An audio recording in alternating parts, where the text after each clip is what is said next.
Hey guys, it's Tiny Tom Logan back with another video for you, and today we're going to be taking a look at our second case or our first case. It doesn't really matter, so I don't know which way I'm going to put them around. But anyway, this video is going to be about the Corsair 570X, and the reason why there's some confusion about whether or not which one comes first or not is they're launching an awful lot of cases today. So today I will be putting a video up of the 460X, which is the new white kind of upgraded 400C. It's actually up there, but you'll be able to see it on the channel as well. And then on the website, you'll also be able to see a review of the kind of lower end of the market 270, which is going to be coming in around £65. So 3 cases, 1 day, lots of work, lots of hassle, and lots of filming ahead of time. Because of the filming ahead of time, at the time of me filming this, the price that I was given was $184.99. So it puts it quite up there. You know, it's up in the expensive-ish end of the market as far as a PC case is concerned. But it is Corsair's first kind of design from the ground up tempered glass case. Whereas with the 460X, it was kind of like something that they'd added on, which is something that this year a lot of the manufacturers are doing. Everything is about tempered glass and RGBs, and this has got both. So we'll get in, we'll have a look, we'll do it the TTL way. So go and make yourself a cup of tea. If you've been a good boy, you can go and get yourself a cookie or some, I don't know, just eat. Come on, lads.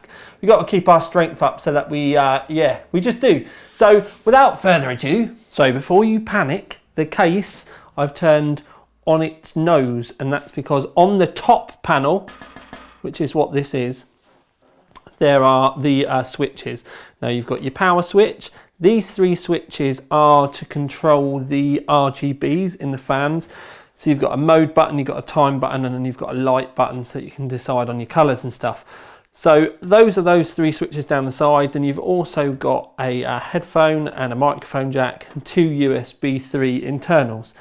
But something that I do need to show you is this happens all the way around the case, and then the glass panel comes off. As you can see, if you look carefully, there is an ever so slight smoke to it. Look up on the white on the shells.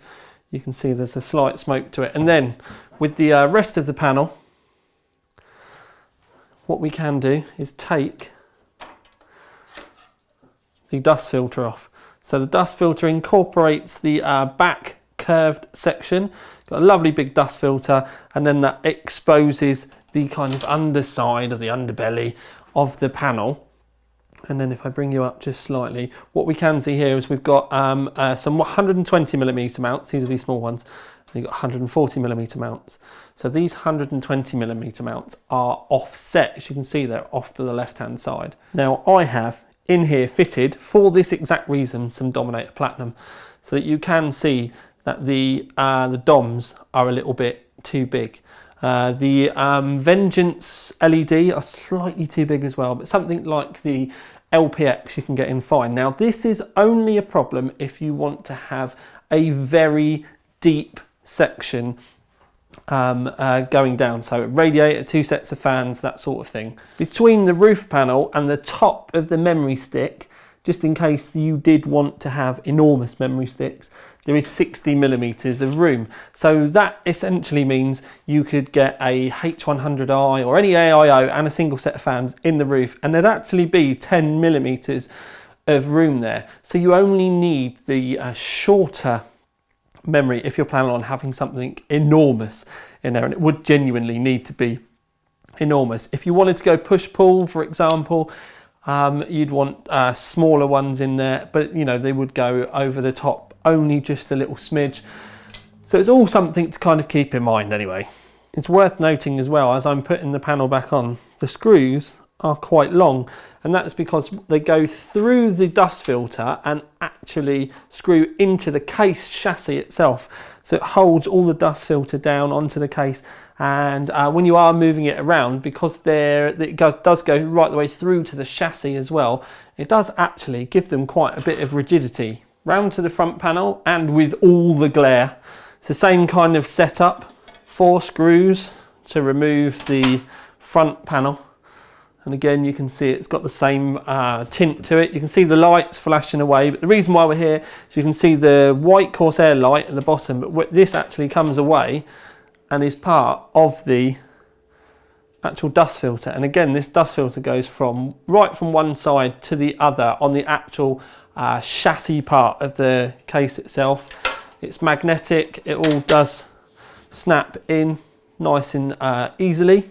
Round to the back of the case, and we have a 120mm fan mount.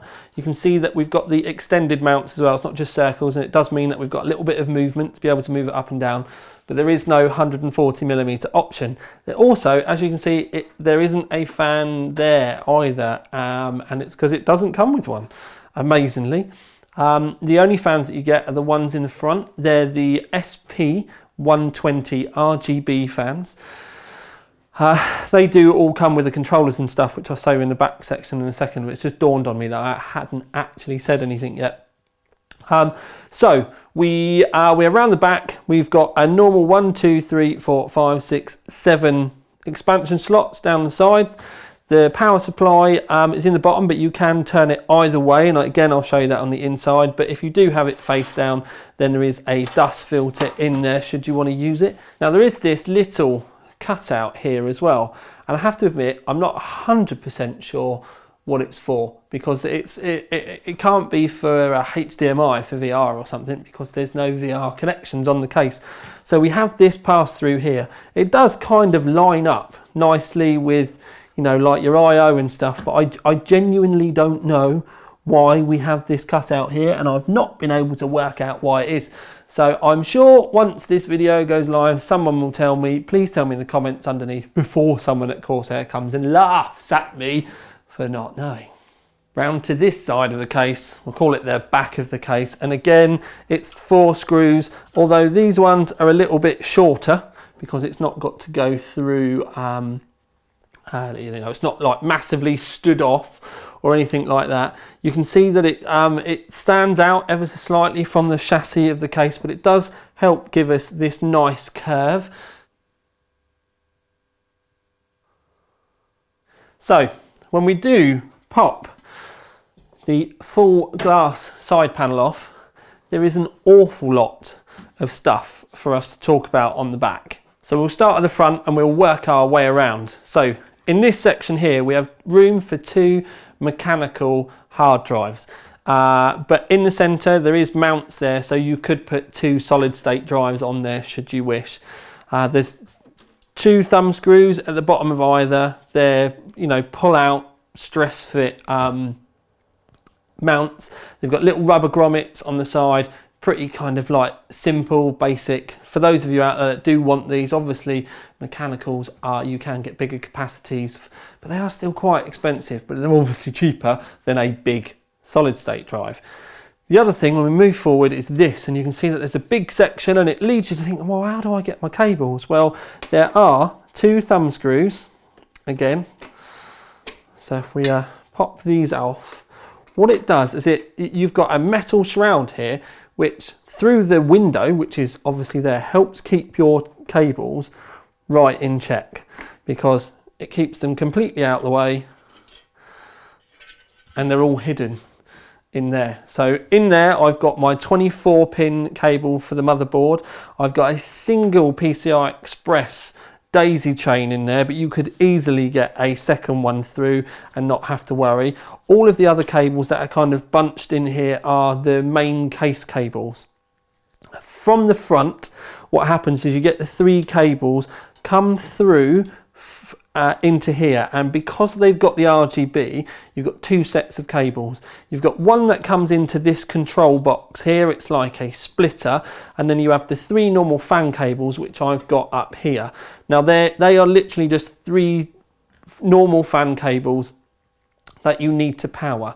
One thing I would say is, for the love of God, if you buy this case, when you do, get yourself a 3-way PWM splitter like I have here.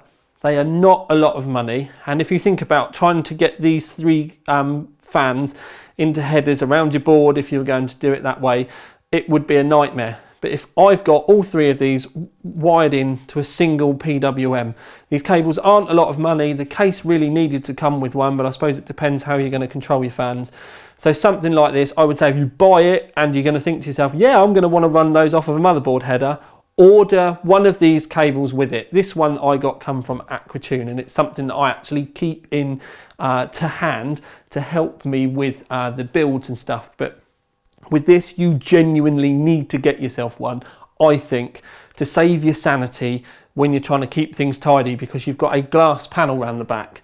And obviously, by having a glass panel, that means that you've got pretty much everything on show. And that's something for, you know, just a few pounds you can get yourself. It will save yourself a lot of headache in, you know, trying to keep everything. Unless you're going to get yourself some kind of funky kind of fan controller or stuff, something like that, then this is a really quick and easy way to go about it. Anyway, so we also said about the splitter here, and you've also got the controller up here. Now this controller is wired into the three switches up on the side.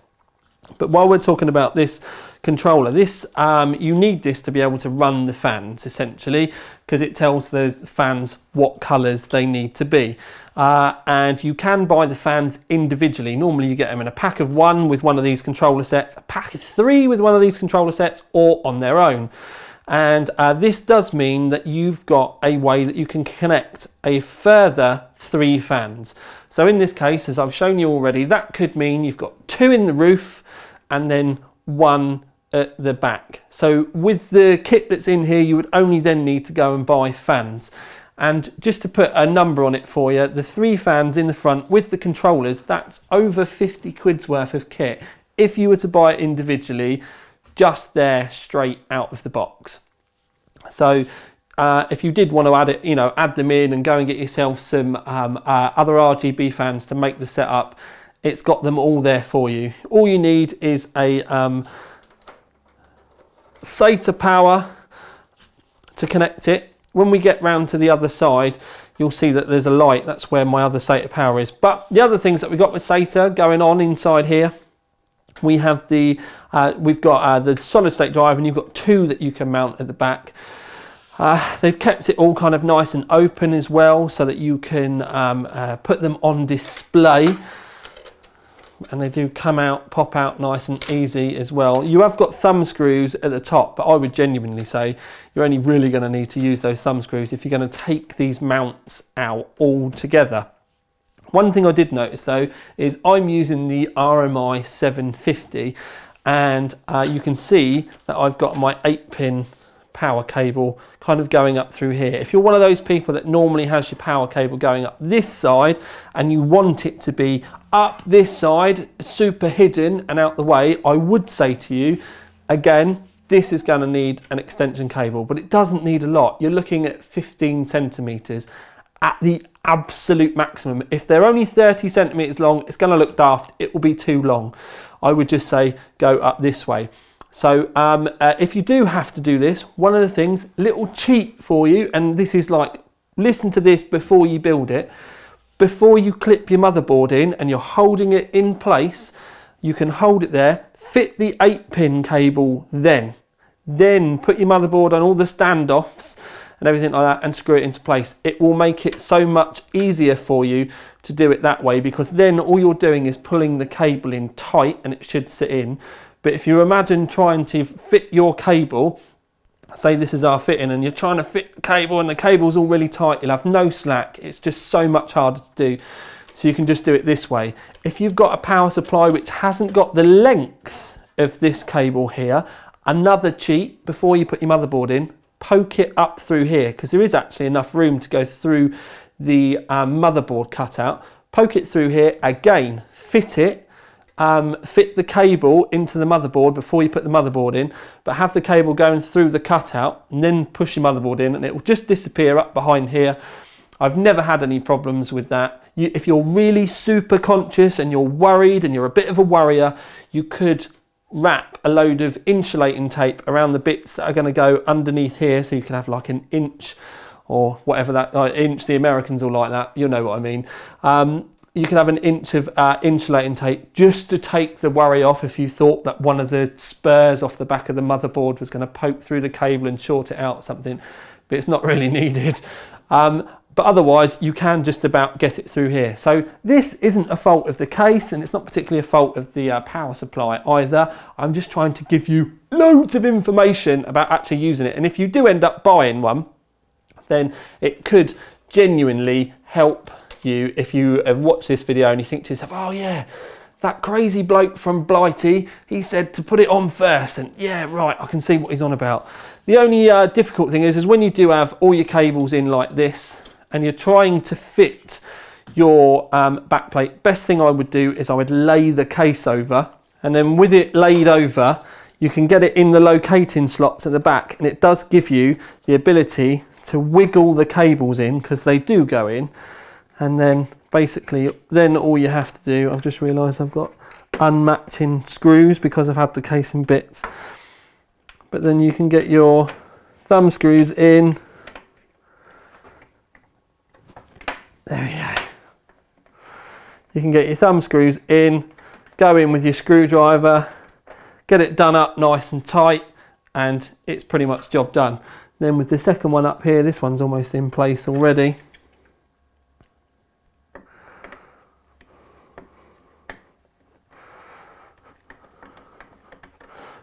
But there you go. So you've got your cables all the way through. You can see they're all nice and hidden. You do have a cutout here that you can poke cables through should you want as well. And there is a cutout on the other side, as you can see here. But it's all really nice because, like I said, now your cables are all hidden out the way, and it makes your life a lot easier when you are with the glass panel and you're looking through from the back. All that we've got is the cables for the power supply kind of down on this side that are visible, but if you did really want to go like super anal and stuff, you would end up spending ages. But this section here does make cable tidying spot on, considering. Okay, around to the main kind of viewpoint of the case, the really big glass panel, although we've got quite a few big glass panels, but you get what I'm trying to say. So while I'm taking the screws out, I can try and multitask and talk to you about the power supply cover light. And I did say to you around the other side that there was one. It's a metal power supply cover. It does have, as you'll see when I get this big panel off, bosh, it does have a fan grill, so you can have the power supply whatever way up that you want. But also the fan grill can be handy. It's not just so that the power supply can have an intake, although where I'm running an RMI, they hardly ever turn on anyway. But what it could mean is that because of the front fans here, it does mean that there is an airflow path, so it can go through, and that can then escape out here should it wish. That would only really be any kind of help. It will help more when the power supplies face the other way, because then if the power supplies face the other way, there's nowhere for that air then to go. So this grill then gives it a chance to be able to come out and out through the back of the PCI slots out the back. But obviously with the fan up this way for the power supply, it does mean that it can then get through the power supply as well. People do seem to get really kind of like overthinking the fact that, oh, I can't have my power supply turned up because it's going to get too hot and the fan's going to spin. And power supplies are so efficient, well, the good ones are so efficient now, they don't really create any heat. And the fans are almost there for when they're really, really being pushed. And they can get, you know, a little bit warm. But you'd be amazed when they first started doing the semi-passive fans, that this one's not running at all at the moment, people would think it's broke. But they just don't get warm. So don't overthink it too much. If it makes you feel comfortable doing it the old way, fine, crack on. There's nothing wrong with it. But there's also nothing wrong with it being this way either. I do like having those arguments online, but anyway. So we can also get a nice view of the Corsair logo here that's lit up. That is run from a SATA power connector, which goes that way. I did think to myself when I first saw it, SATA power connector, I thought it was a bit weird. But considering everything else, like the controller needs a SATA power connector, you're obviously going to need SATA power for your hard drives. Then I was thinking to myself, if you then needed a single Molex cable added to your power supply just for this, it would be a bit daft. So I went from thinking it's strange that it's SATA power to actually seeing a real positive point for it as well. So looking at the front of the case comes with the 3 fans fitted. So between there and the power supply cover, there is another 140 millimeters of room. So to put it into context, if the edge of my thumb on this side is now on the 60mm mark, so a 60mm radiator would come to there. If you were to have a 60mm thick radiator and then a set of fans, that would be 85mm. That would be there. If you had a monster radiator, which is 80mm thick, that would be there. Push, pull, and then that would just take us to just here. What that does mean, nuts enough, is that you could, in the front of this, get an 80mm thick monster radiator and 2 sets of fans, and it wouldn't even touch the motherboard. So there's a lot of spare space at the front. That would be an extreme case though. I think really what they've had, the idea of this is that if you were to use this for water cooling, you would be able to get a radiator in here and possibly get a reservoir in as well. You could get a short pump in the bottom if you wanted. There are some mounts in the bottom, although they're not very clear about what they're for. They do look like they could be used for as a pump mount though, and that pump mount is actually quite offset. The pump mount actually comes in, it starts about 60mm away from the fan, so it's almost a perfect lineup for a 60mm rad, single set of fans, and then you can have your pump at the bottom like a D5 or a DDC, and then you've got plenty of room to be able to mount it. So I'm running an old Rampage Black Edition here, and it's E80X.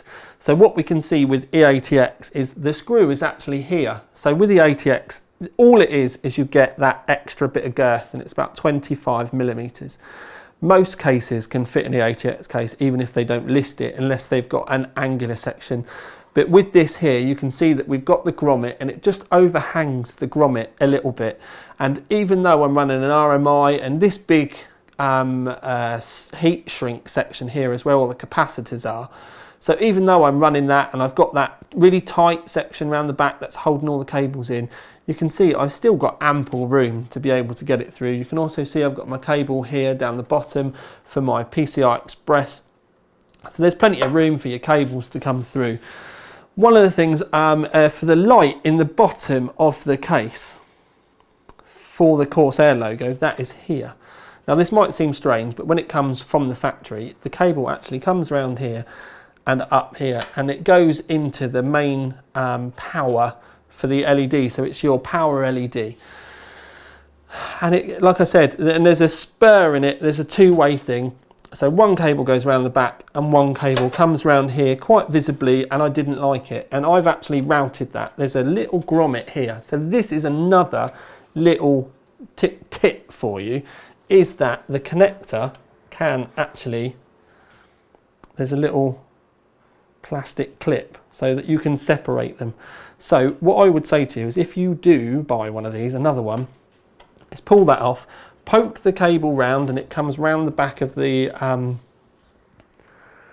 put you up a little bit, it goes through the hard drive thing that I showed you before, through the gap, you can run it back down, and then I've got it here, and again, you can just then connect it up, feed the spare cable back through, or as we're going to do, because we're short on time, because we're filming, have it up on the bottom, and then it just saves you having it all up here. And trust me, this way just gets it out the way and you can't see it. The other way, it's all kind of here and baggy, and it's horrible. So it's just another one of those ones. If you own it, you'll want to do it.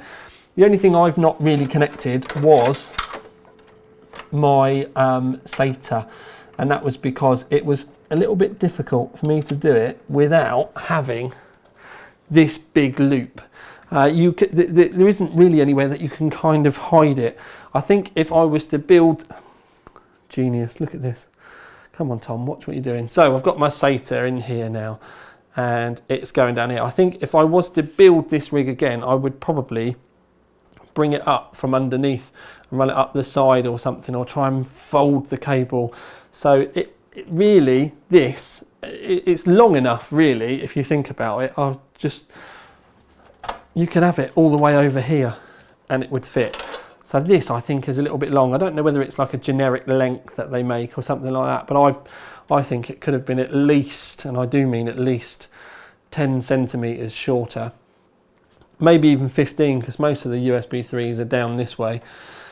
But anyway, so I think that's a little bit long. It's something that I could have spent a little longer trying to cable route properly, but it's just something I wanted to kind of show you, and maybe when you build yours you can give it a little bit more thought. So in the front where the fans are, there are 2 thumb screws that you can remove, and what that does give you is a removable panel.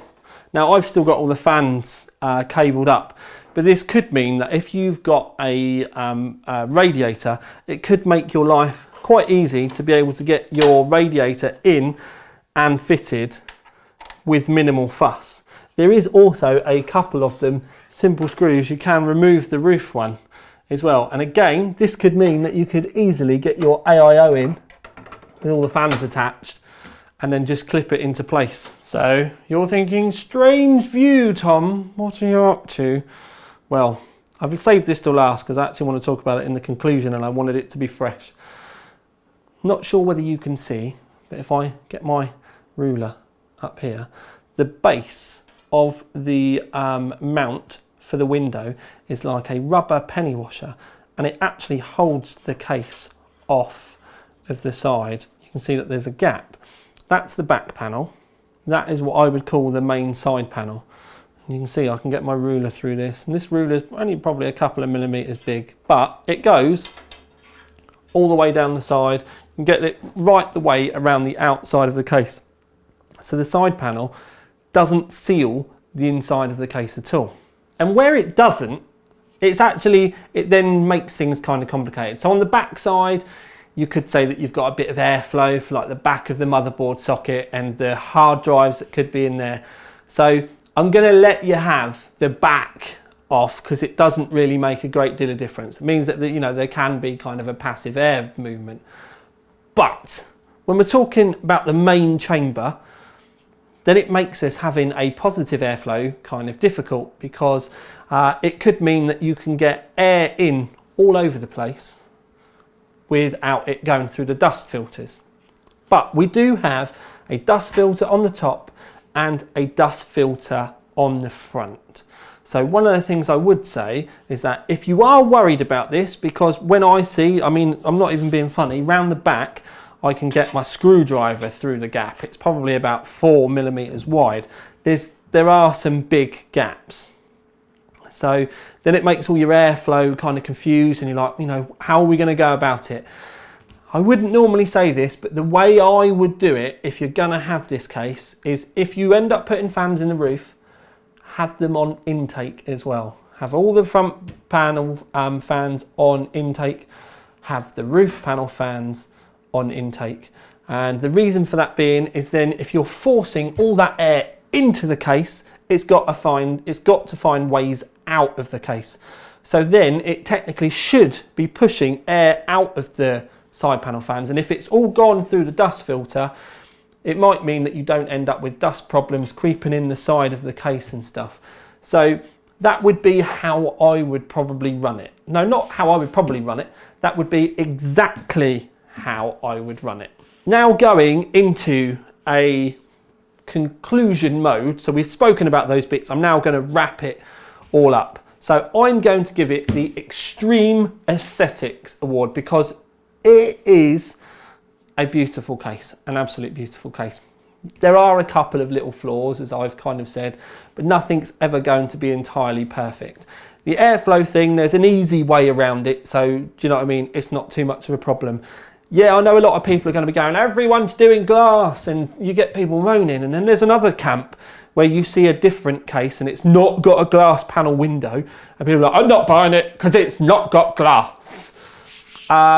So this, you've not got any excuses, it's all glass. For those of you, and I seem to get it on every glass window, every glass review, sorry, you get the camp that goes, they're just copying InWin, and they do it with both eyes and stuff, they're just copying InWin. And you know what? I can kind of say, you know what I mean, yeah, it's glass, everyone's doing it now. It's hardly like they've taken a case to a photocopier and then got it confused on Facebook, you know, posting an EK case rather than the one they ripped off. Anyway, so with this, what I would say is if you think it's in-win, I've had a lot of the in-win cases in, I've played with a lot of the in-win cases, they've always got kind of cable routing issues where they've just got big boxes to shove cables through, and it's never particularly well thought out. This is kind of night and day different from that kind of thing. This actually shows they have put some effort into thinking about, is it going to look tidy? It's got grommets.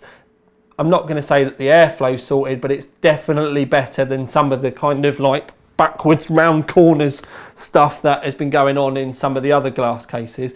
It's relatively simple, so you can have a radiator in the front. If you end up having a radiator in the front as well, I know you're going to end up blowing it all in, and it is kind of weird, you know, I would go with that. Something else that I did pick up as well was I showed you that you can take the panels for the fans out of the front and then the roof. Well, near as damn it, you can get the 360 one to fit in the roof.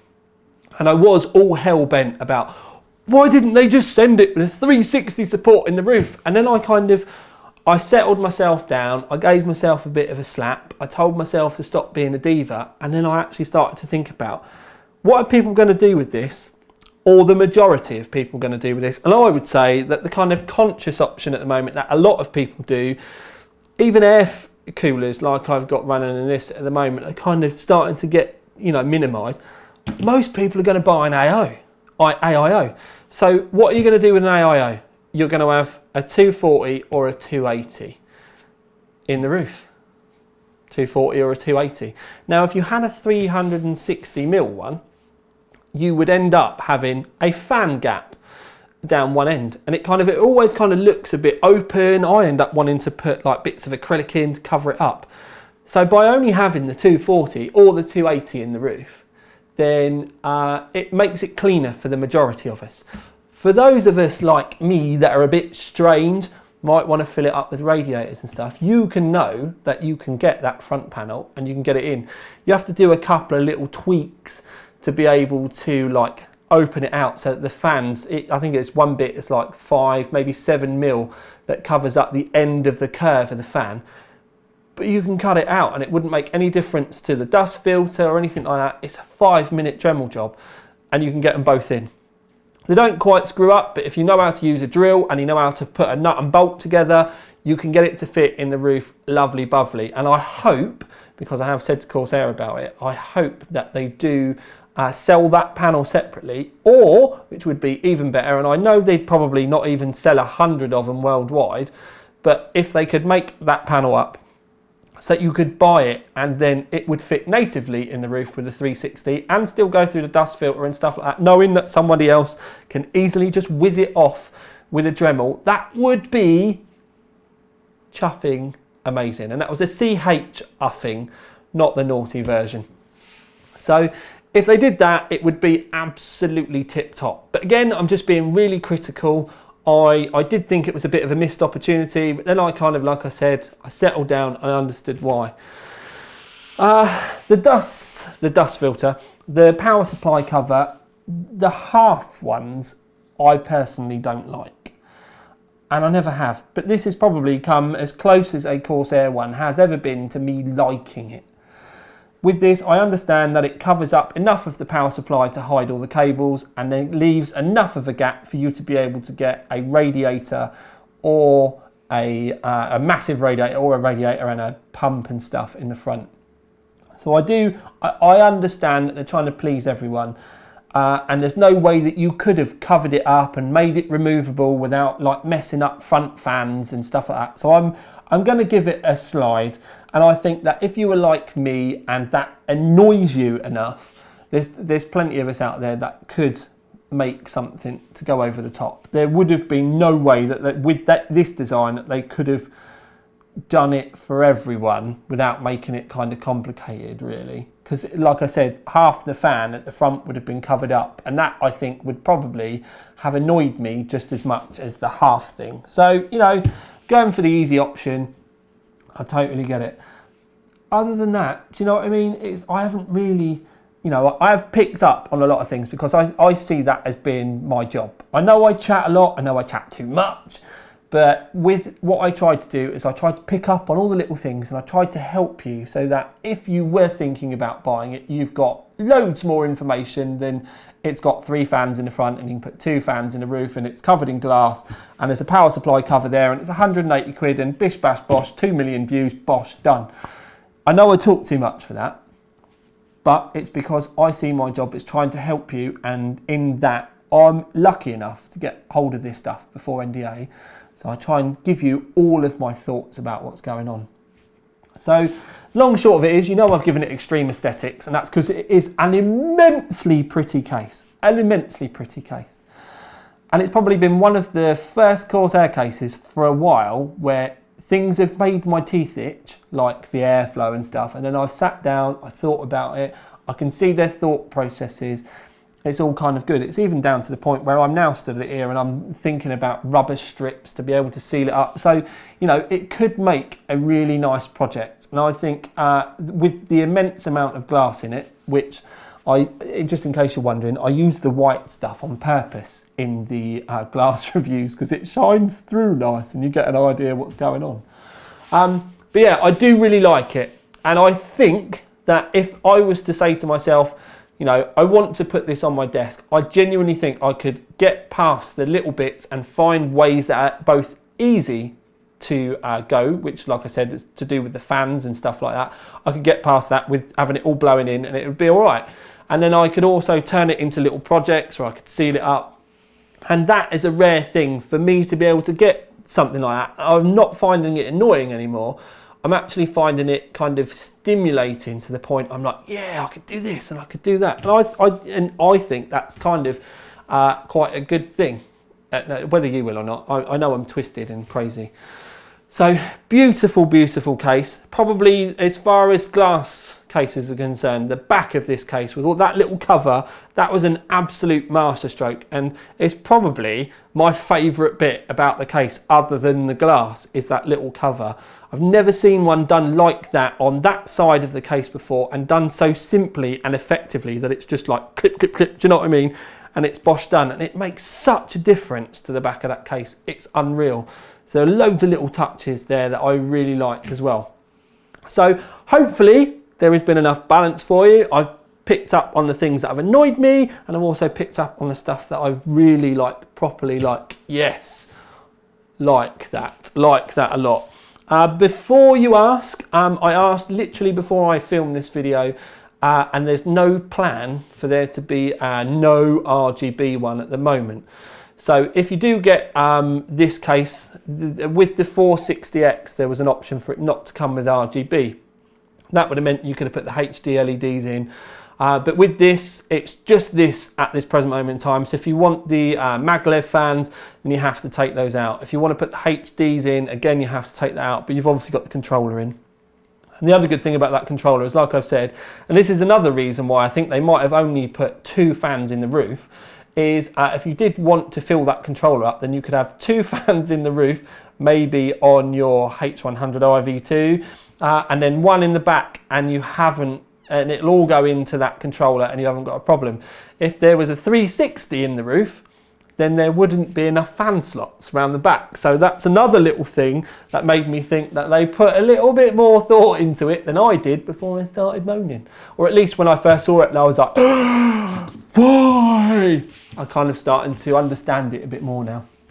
So I hope you've liked the review. I've not said this in ages, but if you're watching one of my reviews and you're not subscribed, then maybe go and have a look at some of the other videos. Yes, as I've explained, I talk a lot, but it's because I think that if you're going to spend $184.99, £185, whatever it works out into dollars at the time of going live, I don't think that 30 minutes of chit chat about a case is too much of a bad thing, because then you really get to know what's going on and you can make a properly informed decision rather than buying it and then wondering why I didn't talk to you about something. But anyway, this is Tiny Tom Logan with probably one of the longest 570X videos that's going to go up for the launch. But hey, that's why I'm here. So I'm totally gone. I just need to say this is Tiny Tom Logan with another video for you out. And the regulars like me to do ding.